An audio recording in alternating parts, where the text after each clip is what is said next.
umfundo bashaye bonke Big 5 emhlabeni somdlameni. Uzothola lo mkhomelo olandelayo. 1, uzothola ispa hamper, athole ubhaka ne-t-shirt ka Big 5 Hlabisa, athole i-trophy, athole isitifiketi, athole i-laptop. Ngegcineni sikuthi fahla ngo-20,000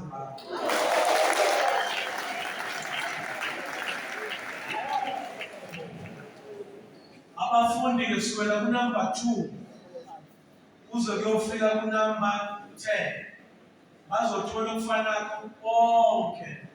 Umehluko ukuthi laba unumber 2 kuya kunumber 10 bazothola ufahla ka 10,000 rand ufundi ngakho.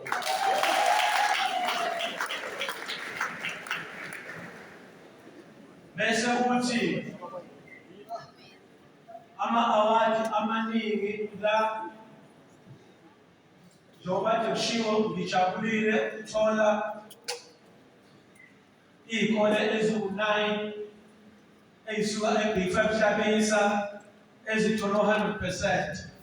Sijabulile bahloli, umsebenzi omuhle lo. Siyajabula ukuthi kukhona nje esebaziyo vele sebahlezi la kwa 100% kuleli ekhaya. Laba 100%. We-Ellison senihlezi nje laba 100%. We-Advent Home senihlezi 100%. Nabanye.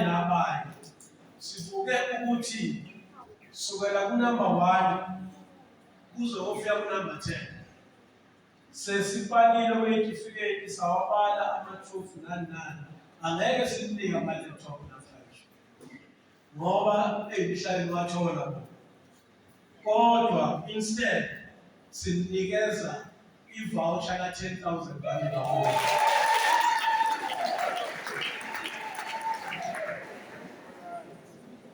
Umdumo uku-top 10 kodwa uthole u-99.2%.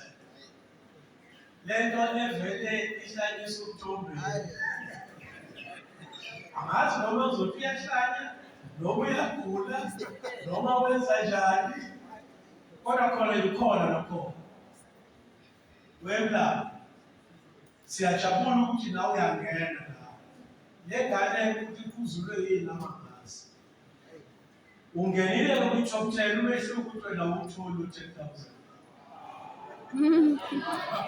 Akuphela uza no-99. Phela ifika le. Uza no-99.2. Instead sokubuya konke lokho kunye. Mase ufika ku-10,000 akusimniki i-laptop.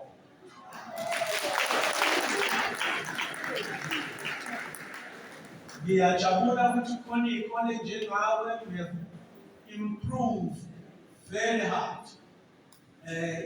Improve kakhulu kabi siyabonga.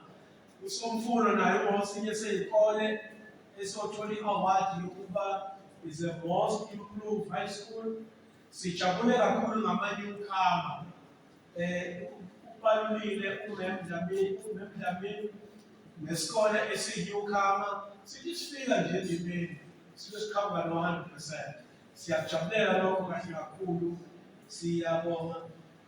Angazi la Mamdlamini. Le ndaba yokuthi ama-circuit mathathu ka-Big 5 Hlabisa. Sizovuma namhlanje ukuthi i-circuit eyodwa lena iphume phambili owashayile iwuthole umkhomelo. Kodwa sifuna ukuthi ngonyaka ozayo sibe nendebe ezoba uMatuta Ladies. Ngoba ufuna ukuphosa i-challenge yangempela. Siyeke ukusigatshelwa umfundisi uDluli. Abuye aye ngapha ayogqaba. Kwamhlabeni indaba. Funeke sisiqede sisiphuphise nesigaba sakhe. Ngakho-ke ngonyaka ozayo izothi iphuma nemklomelo kodwa kube ne-trophy ezoba uMatuta Ladies.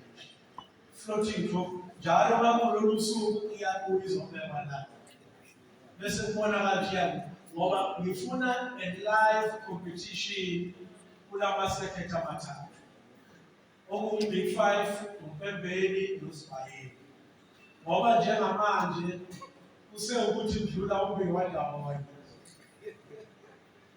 Awumbiko wandawonye futhi kodwa kulungileke sifuna ukuqeda lokho.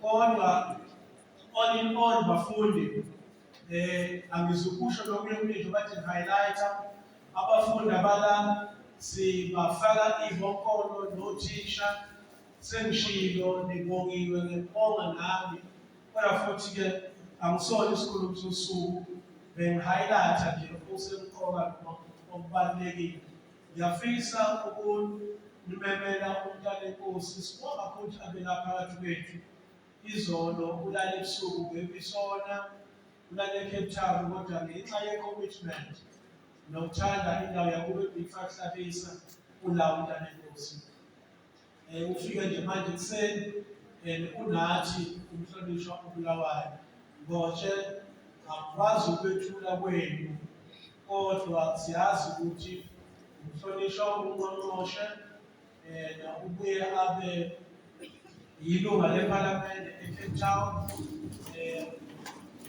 president